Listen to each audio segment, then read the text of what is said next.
നിങ്ങളുടെ മക്കൾക്ക് റസൂലുള്ളാഹിനോടുള്ള സ്നേഹം പഠിപ്പിച്ചു കൊടുക്കണം. അങ്ങനെ എല്ലാവരെക്കാളും, മാതാപിതാക്കളെക്കാളും ബന്ധുമിത്രാദികളെക്കാളും സ്നേഹജനങ്ങളെക്കാളും ഭാര്യ സന്താനങ്ങളെക്കാളും എല്ലാവരെക്കാളും റസൂലുള്ളാഹിനെ അങ്ങ് സ്നേഹിച്ചാൽ ഏതെങ്കിലും ഒരുത്തന്റെ കൂടെ നമ്മുടെ മോള് ചാടിപ്പോല. കാരണം അവളുടെ കൽബിലാരാണ്? മദീനയുടെ നായകൻ മുഹമ്മദുർ റസൂലുള്ളാഹ് സ്വല്ലല്ലാഹു അലൈഹി വസല്ലം തങ്ങളാണ്.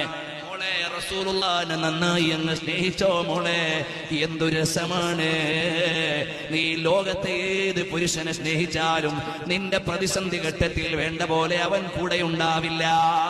ഇനി ഉണ്ടായാൽ തന്നെ അതിന് പരിധിയില്ലേ. നീ മരിച്ചാൽ നിന്റെ ഖബറിലേക്ക് നിന്റെ കാമുകൻ വരില്ല. നീ നാളെ പരലോകത്ത് ചെല്ലുമ്പോ നിന്റെ കാമുകൻ ഉണ്ടാവില്ല.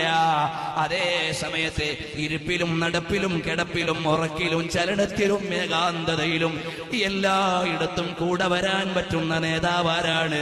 സ്നേഹിക്കാൻ പറ്റുന്ന പാത്രമാരാണ്?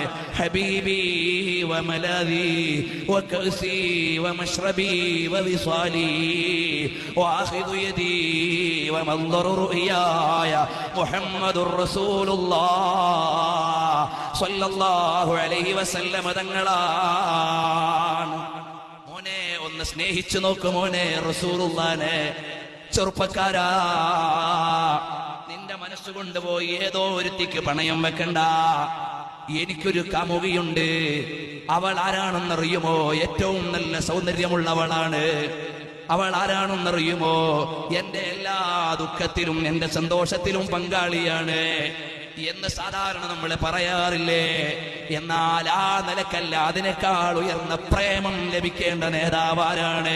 മദീനയുടെ മണൽപ്പരപ്പിൽ പച്ചക്കുബ്ബയുടെ കീഴെ ലോകത്തിന്റെ ചരണങ്ങൾ കണ്ടുകൊണ്ട് കിടക്കുന്ന നേതാവ്, അതെന്റെ നേതാവാണ്. എന്റെ പ്രേമമേ അത് മദീനയിലേക്കാണ്.